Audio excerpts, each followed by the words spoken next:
It's Saturday, the 8th of January 2020. My name is Krejg Keli.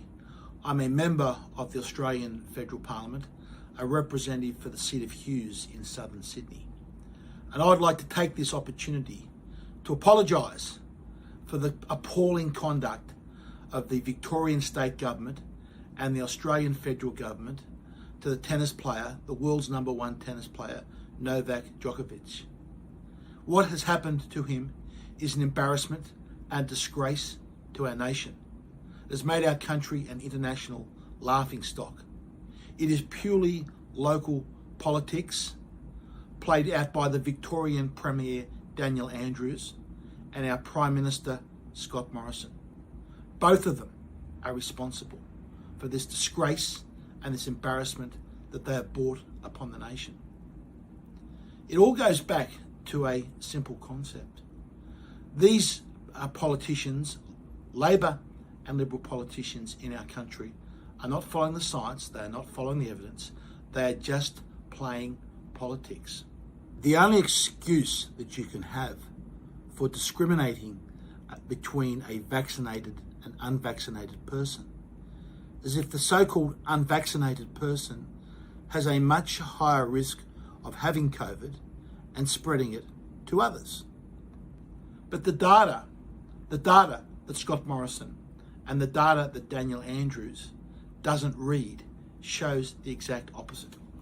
Let's just have a quick look at this data that shows what a disgrace these two politicians have brought upon our country and how unjust and how abusive human rights what they are doing to the world's #1 tennis player at the moment. Now, Australia doesn't have this type of data, but we can look at the data from the UK, the UK Public Health Agency. And let's have a look at we know that Novak is around 34 years of age. So let's have a look at the data for the 30 to 39-year-old age group. The latest data out of the UK that looks at the number of COVID infections in that 30 to 39-year-old age group amongst the vaccinated and the unvaccinated. Now, firstly, the raw data from the UK for the last 4 weeks of 2021 shows that there were 75,000 people in that 30 to 39-year-old age group that were not vaccinated that caught COVID. But the number in that age group that were fully vaccinated was over 393,000. Now, to be fair with the numbers, to get the actual relative risk, you've got to look at the number of people in an age group that are not vaccinated against those that are. And the UK data does that.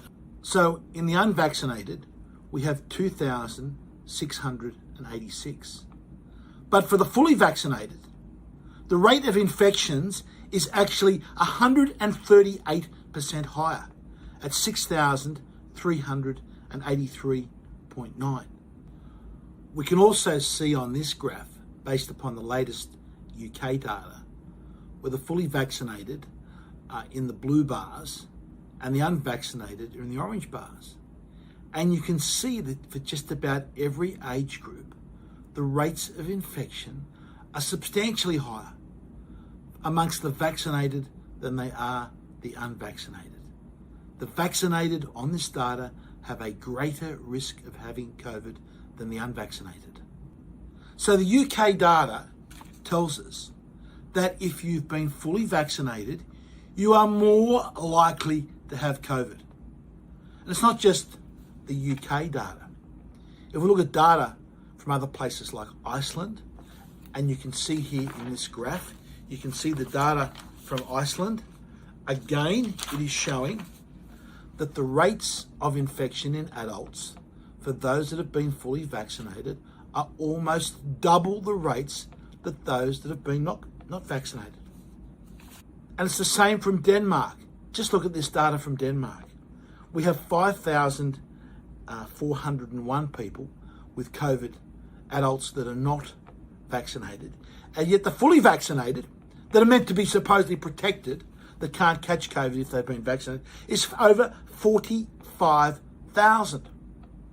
If we look at the relative risks there, we've got a 0.49 for the unvaccinated, But we've got triple 1.67 relative risk for those that have been fully vaccinated. The data is the same for other countries that actually put this data up, unlike Australia, where our medical and government bureaucrats hide the data from Australia. So the data is clear from around the world. This is a pandemic of the fully vaccinated. To exclude people from this country based upon vaccination status and to exclude the unvaccinated is completely contrary to the evidence. But yet, that is what these pathetic excuses of politicians have done. And in doing so, they have embarrassed our nation on the international stage.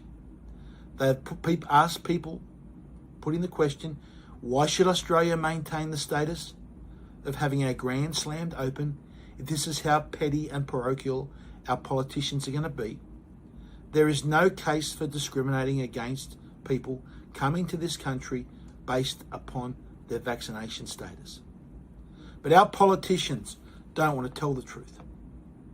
The Labor and Liberal Party in this country do not want to tell the truth about that because they have been behind mandating and forcing Australians to be injected with its experimental vaccines. If they admit the truth, that the rates of infection are now much higher against those that have been so-called fully vaccinated, that is injected twice, they will lose so much credibility.